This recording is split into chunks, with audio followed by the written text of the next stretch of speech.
नमस्कार मुलांनो, आज आपण एक सुंदर वाचन पाठ शिकणार आहोत. सौरभची आजी. मुलांनो, तुम्हाला तुमची आजी आवडते का? आजी आपल्यासाठी काय काय करते? आजच्या धड्यात आपण पाहणार आहोत की सौरभची आजी त्याच्यासाठी किती छान छान पदार्थ बनवते. चला मुलांनो, आता आपण धडा वाचन करूया.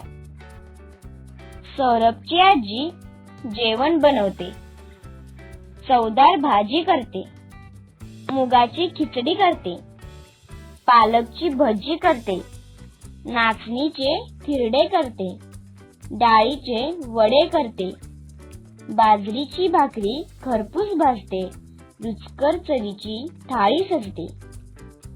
मुलांनो, या धड्यात आपल्याला काय कळते? सौरभची आजी खूप छान जेवण करते. ती वेगवेगळे पदार्थ बनवते, जसे की चवदार भाजी, मुगाची खिचडी, पालकची भजी, नाचणीचे थिरडे, डाळीचे वडे, बाजरीची भाकरी.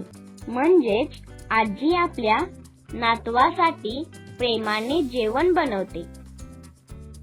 मुलांनो, आज आपण काय शिकलो? आजीचे प्रेम, तिचे जेवण आणि चवदार पदार्थ. छान. धन्यवाद मुलांनो.